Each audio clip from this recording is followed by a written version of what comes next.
Good morning and Jai Hind to all of you. This is Rashmi Singh from VS Memorial Public School. Today I am going to teach you history of class 6. This will be your chapter 4, the first cities.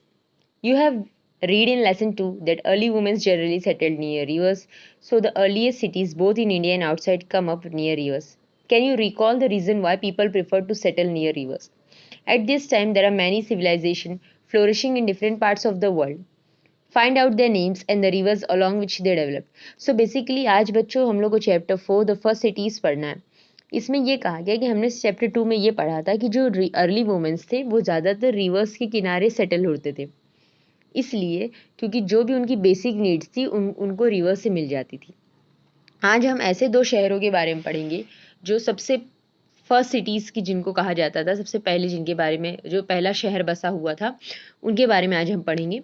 Indus valley civilization. Indus valley civilization को Harappa civilisation भी कहा जाता था. क्यों कहा जाता था अब समझते हैं इसको. इसे इंडस वैली सिविलाइजेशन क्यों कहा जाता है ये भी. In the Indian subcontinent the first cities came into being in the valley of river Indus. They were Harappa and Mohenjodaro. Both are now in Pakistan. They were inhabited till about 3,500 years ago. Over time, however, they got buried under the ground, were lost and forgotten. In the early 20th century, they were discovered and exhumated. Later, many more cities were found. All of them were appeared to belong to the same culture. ये कहा गया कि Indian सब continent में सबसे पहले जो दो शहर रिवर इंडस के किनारे बसे हुए थे वो थे हड़प्पा एंड मोहनजोदड़ो, जो अब पाकिस्तान में है. क्योंकि डिवाइडेशन हो गया ना, पहले जब अर्ली वुमेन से तब कुछ कोई डिवाइडेशन नहीं हुआ था. डिवाइडेशन तो 1947 के बाद हुआ. सो दो जो शहर थे वो हड़प्पा एंड मोहनजोदड़ो थे. लगभग ये माना जाता है कि 3,500 साल पहले वो शहर थे बसे हुए. जैसे समय बीतता गया शहर ज़मीन के अंदर दब गया और लोगों के बारे में नहीं पता चला कि क्या हुआ उनके साथ. कुछ चीज़ों की आज तक मिस्ट्री है, क्या हुआ क्या उन लोगों के साथ, वो लोग कहाँ गए, ये जो भी था. धीरे धीरे 20th सेंचुरी में डिस्कवरी हुई और एग्जीबिशन खुदाई करके आर्कियोलॉजिस्ट ने इन शहरों के बारे में पता किया. उसके बाद और भी शहर मिले जो ज़मीन के अंदर पूरे धसे हुए थे. मतलब आप समझ लीजिए कि ऐसे ऊपर पूरी मिट्टी की लेयर थी और जब खुदाई करते करते नीचे की तरफ गए तो एक पूरा बहुत बड़ा शहर बसा हुआ था. बहुत ही इंपॉर्टेंट वर्ड्स है बच्चों, इसको याद रखना. Harappa was first executed by Rai Bahadur Dayaram Sahni in 1921. 1921 में देखिए 1921 में ही हड़प्पा की खोज हुई थी. और उस समय जो एग्जीबिशन जिसने किया था, जो आर्कियोलॉजिस्ट थे, उनका नाम था राय बहादुर दयाराम सानी. मोहनजोदड़ो का एग्जीबिशन 1922 में. एग्जीबिशन का मतलब जिन्होंने इसके बारे में पता किया खुदाई से या जो रिसर्च करके इनके बारे में हमको इन्फॉर्मेशन प्रोवाइड की. सेकंड थे आपके रकलदास बनर्जी, जिन्होंने मोहनजोदड़ो के बारे में 1922 में हमें इन्फॉर्मेशन दी. मतलब उन्होंने इसकी खुदाई की, इसको एग्जिबिट किया. Rakhaldas was actually exhibiting the ruins of Buddhist temple when he discovered several layers considerably older under the temple. On the further exhibition he found a whole city buried underneath.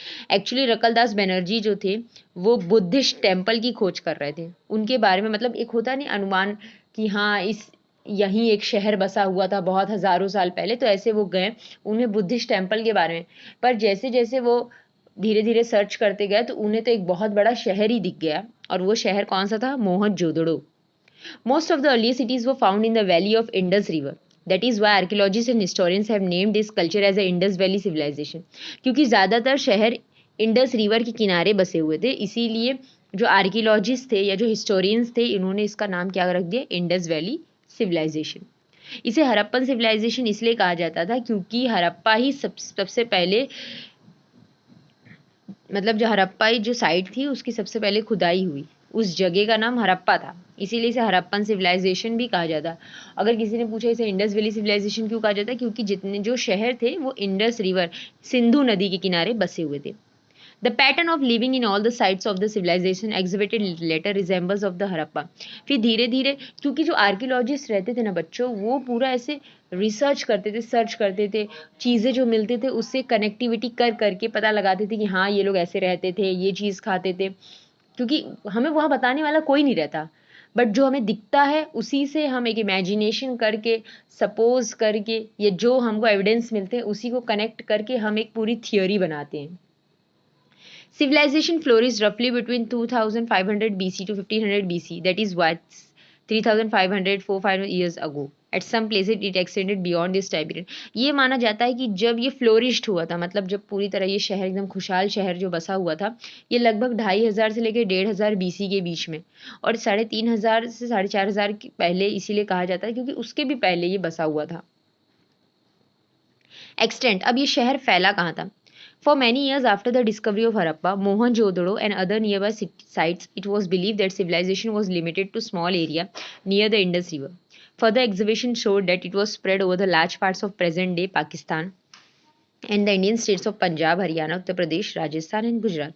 बच्चों ये कहा गया कि मोहनजोदड़ो हड़प्पा के अलावा और भी छोटे मोटे एरियाज थे जो इंडस रिवर किनारे बसे हुए थे। मतलब ये शहर इतना ही नहीं था, धीरे धीरे और इसके एक्सटेंड बहुत ज़्यादा थे।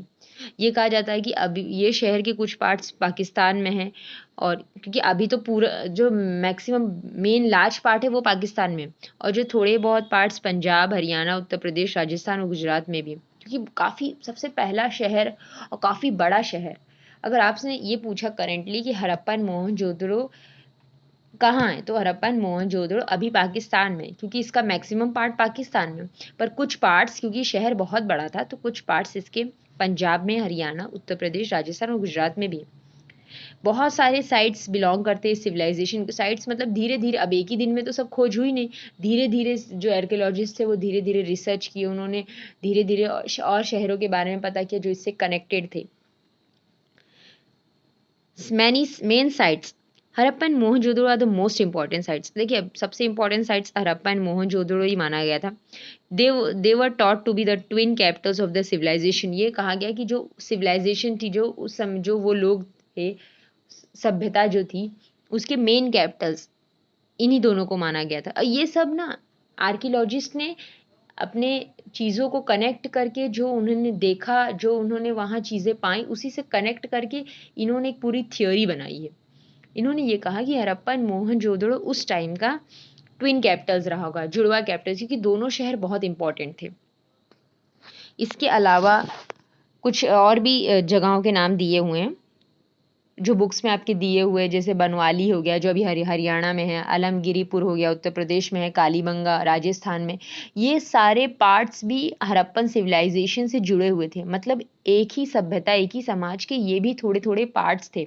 जो शहर था उसी के थोड़े थोड़े पार्ट्स ये भी थे, जो पूरे मैक्सिमम पाकिस्तान में और थोड़ा बहुत इंडिया के कुछ पार्ट्स में, जैसे राजस्थान में हो गया, गुजरात में डोलावीरा गुजरात, लोथल गुजरात में है, यहाँ राजस्थान के कुछ पार्ट्स पाकिस्तान में, तक ये शहर फैला हुआ था। अगर हम पेज नंबर 23 पे जो मैप दिया हुआ है, अगर आप उसको देखोगे, एक्सटेंट ऑफ हड़प्पन सिविलाइजेशन और साइट्स ऑफ हड़प्पन कल्चर, मतलब जहाँ खुदाई की गई, उसी से अनुमान लगाया गया कि ये शहर यहाँ तक फैला हुआ है। तो आप पूरी तरह मैप से समझ सकते हो। अब शहर थे कैसे? Most of the cities were very well planned. The cities cut each other at right angles. In Mohenjo-daro, the main street was over 800 meters long and 10 meters wide. Houses were built on both sides of the street in a plain way. Big bricks were used to construct building. अब देखिए बच्चों, बहुत ही ये जब इन्होंने देखा ना ये शहर, तो वो एकदम चौंक गए कि यार ये शहर तो एकदम अलग है। जो शहर पूरी तरह वेल प्लान्ड थे, चाहे बाढ़ आ जाए, चाहे तूफान आ जाए, हर चीज़ के अकॉर्डिंग उन्होंने अपने घर वहाँ बनाए थे। वहाँ पूरे स्ट्रीट्स बने हुए थे, रास्ते बने हुए थे राइट एंगल टाइप में, जैसे आपने चौराहा नहीं देखा है, तो वैसे ही उन्होंने पूरे वहाँ रास्ते जो बने थे वो हर एंगल पे राइट एंगल कट हुए थे, चौराहे जैसे आप बनते होंगे, चार साइड्स देखेंगे। Mohenjodaro the main street was over 8 metres long and, अब इनके जो रास्ते होते थे वो 800 मीटर लंबे होते थे और 10 मीटर्स चौड़े होते थे, वाइड होते थे। हाउसेस जो थे वो रोड्स के, स्ट्रीट के दोनों तरफ बिल्ड किए जाते थे, मतलब जो स्पेस बचता था, चारों तरफ से तो रोड है और जो किनारे किनारे स्पेस है वहाँ ये लोग घर बनवाते थे। बेक्ड ब्रिक का यूज़ करते थे। बेक्ड ब्रिक्स का मतलब अभी भी जो आप ब्रिक्स घर में यूज़ करते हैं घर बनाने के लिए, जो पत्थर का यूज़ किया जाए, ईंट का यूज़ किया, बेक्ड होता है कि नहीं, भट्टी में उसे बेक्ड किया जाता है कि नहीं, वैसे ही वो जो घर बनाए थे उन्होंने बेक्ड ब्रिक्स का यूज़ किया जाता। बहुत सारी सिटीज़ हड़प्पा और मोहनजोदड़ो में दो पार्ट्स में डिवाइडेड थे। अब देखिए बहुत इंपॉर्टेंट, इसे याद रखिएगा। One part was build on the raise ground, it is called cathedral it had high walls made up of bricks which provide production during floods. अब देखिए, ये हड़प्पा और मोहनजोदड़ो शहर थे ना, इनको दो पार्ट्स में डिवाइड किया गया था। एक पार्ट होता था किथडल और दूसरा पार्ट होता था लोअर टाउन।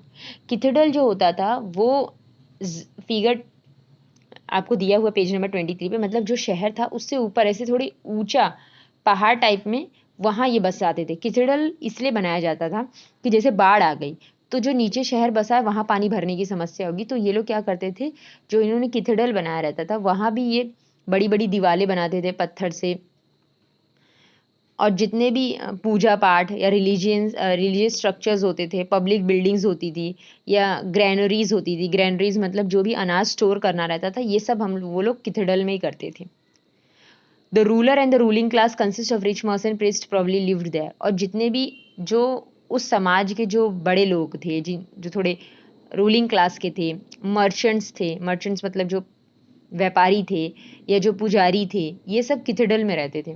और किथडल एक तरह से आप ये समझ लीजिए कि दो पार्ट में समझ लीजिए, दो स्टेप समझ लीजिए। ऊपर वाला अपर स्टेप हो गया, वो आपका किथडल हो गया, वहाँ ये ग्रैनरीज बनाते थे अनाज स्टोर करने के लिए। पुजारी, व्यापारी, ये सब उस वहाँ रहते थे, वहाँ बड़ी बड़ी दीवारें बनाई गई थी। और दूसरा पार्ट हो जाता था इनका लोअर टाउन। लोअर टाउन वैसे तो है ये लोअर टाउन, और इसकी नीचे की तरफ शहर बसा था, और ये एरिया में ज़्यादा बड़ा था। यहाँ छोटी छोटी बिल्डिंग्स रहती थी और जितने भी नॉर्मल कॉमन पीपल थे वो यहाँ रहते थे। The Cathedral, the ruins of many buildings have been found on the cathedral in Harappa and Mohenjo-daro. In Mohenjo-daro, the largest building is granary.